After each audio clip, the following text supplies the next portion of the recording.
Tashidele, and welcome back to week 3. This time we are looking at Appendix 2 in our Great Perfection Volume 2 text, and that starts on page 179 here. So we're looking at Garab Dorje's 3 statements that strike the vital point. We've looked at those previously a couple of times at least, and this appendix includes 2 different explanations or commentaries on this, one by Longchenpa and the second one by Jamgon Kongtrul. And so we'll begin with the first one. Well, first let me read the statements as translated in here.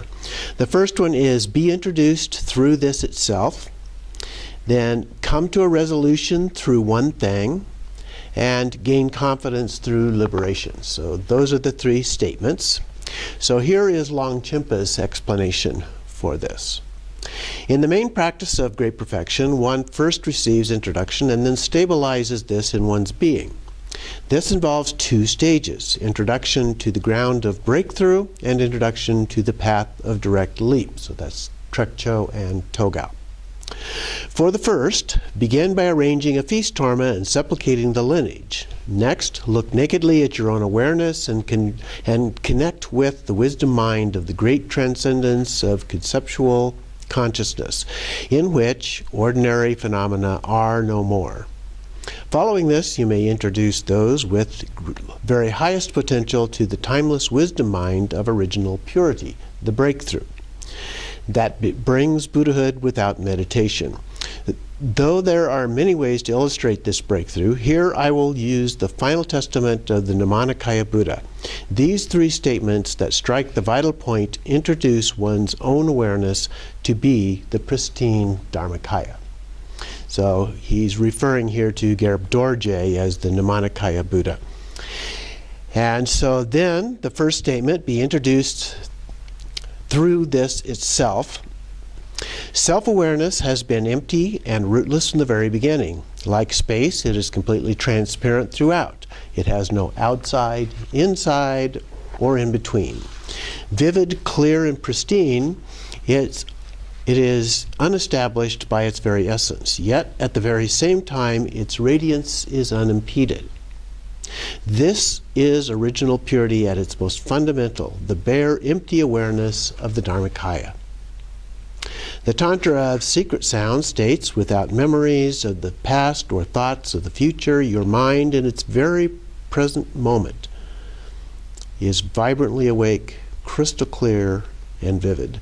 Recognize this to be the fourfold Dharmakaya. As stated here, simply observe your awareness in this very present moment just as it is.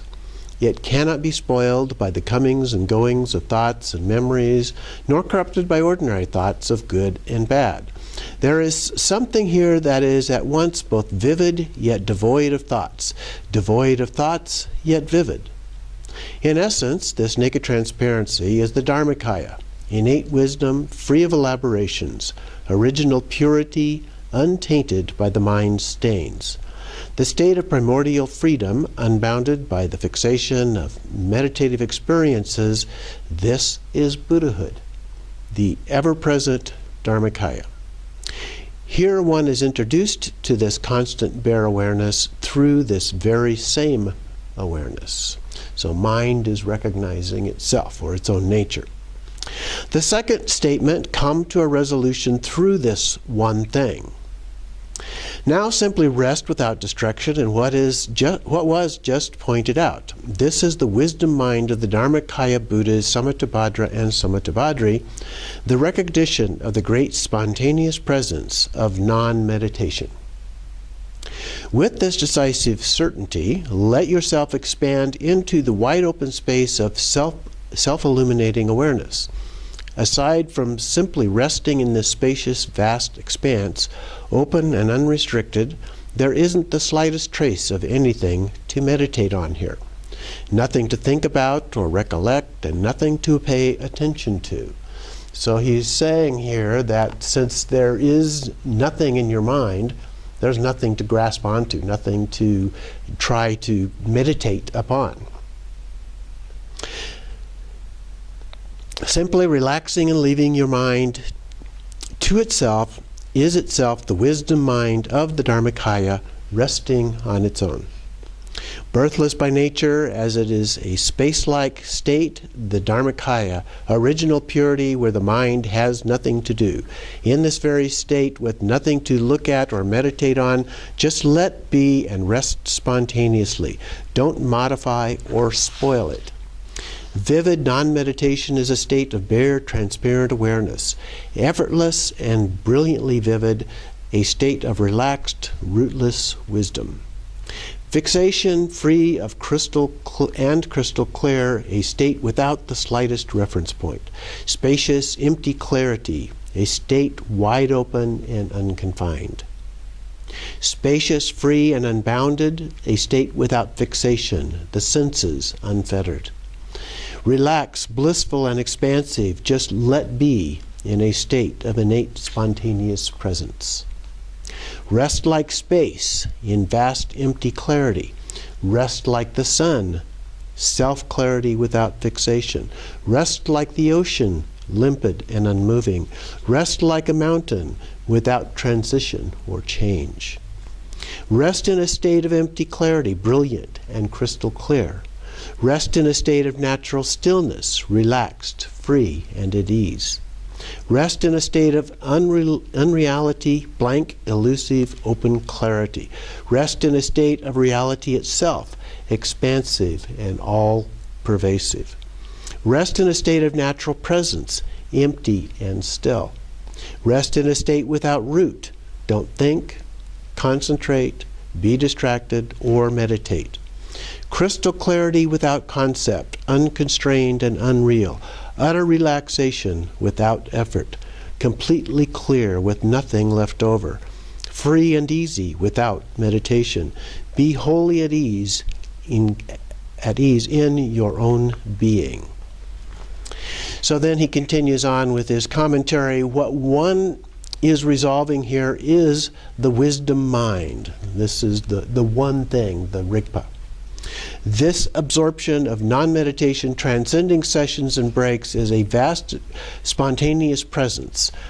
It is empty awareness, the resting place of original purity in which all ordinary phenomena have come to an end. So then we come to the third statement, gain confidence through liberation. While resting in this manner, whatever fleeting memories and thoughts arise as unimpeded avenue of manifestation, do not try to block them, do not pursue them, and do not use a remedy to do away with them. Left in their own pristine state, the mind's movements are pure. Whatever manifests is self-liberated. Arising and liberation, moreover, are simultaneous. Manifestation and liberation do not happen at different times. It's not like one happens and then the other. The display dissolves into the ground, mother and son completely unite, and wisdom merges with the sphere of reality itself. When the basis of thought meets the wisdom mind of primordial purity, everything is liberated into the sphere of reality itself, liberated like waves welling up from the ocean, then dissolving back into it. By recognizing the fundamental ground of liberation at the very instant something manifests, one gains confidence through liberation. Since it has been there from the very start, it is liberated all at once. Since it manifests on its own, it is liberated on its own. Since it is without reference point, it is liberated without fixation. Since it is free of partiality, it is liberated without bias. Since it is self-liberated, it is liberated as whatever manifests. Since it is as it is liberated immediately. Since the display is its own, it is liberated in and of itself. This self-radiance of the empty essence manifests as knowledge, the display of awareness. The manifestation is liberated within the abode of the originally pure Dharmakaya. The four times gather into the mandala of reality, becoming of one taste, the wisdom mind in which wisdom and the sphere of reality neither meet nor part. Whatever manifests bursts forth as the play of wisdom, bringing a newfound confidence in wisdom beyond mind, knowledge beyond intellect, and Dharmakaya beyond the universal ground. In knowing the essence to be primordially liberated, you will be confident that there is nothing to liberate again. In knowing the nature to be thoroughly liberated, you will be confident there is nothing to be liberated with antidotes. In knowing compassion to be self-liberated, you will be confident that liberation does not take place in time. In knowing reality to be directly liberated, you will be confident that appearances and mind are liberated in non-duality. In knowing characteristics to be self-liberated, you will be confident that liberation is not something to do. It requires no effort or strain. Hence, since the display is liberated by virtue of the ground, the stronghold is seized in the majestic fortress of the Dharmakaya. On this point, the Tantra of Penetrating Sound explains, the statement, one's own mind is liberated, does not imply that one thing transforms into another. The mind is not something to be freed by something else. It is perfect from the ground up, hence it does not come or go. If you analyze, you won't find it. It has no rational proof. It is empty clarity, devoid of basis or root. Since this nature, which itself abides as self-clarity, is liberated through a vital point, it has no partiality or bias. Since it is liberated of time, there is no basis on which it depends. Since it is liberated without effort, there is nothing to work at or achieve. Here, the liberation brought about by this confidence is a primordial liberation. There is no basis for it to be liberated again. It is self-liberated and thus needs no remedy.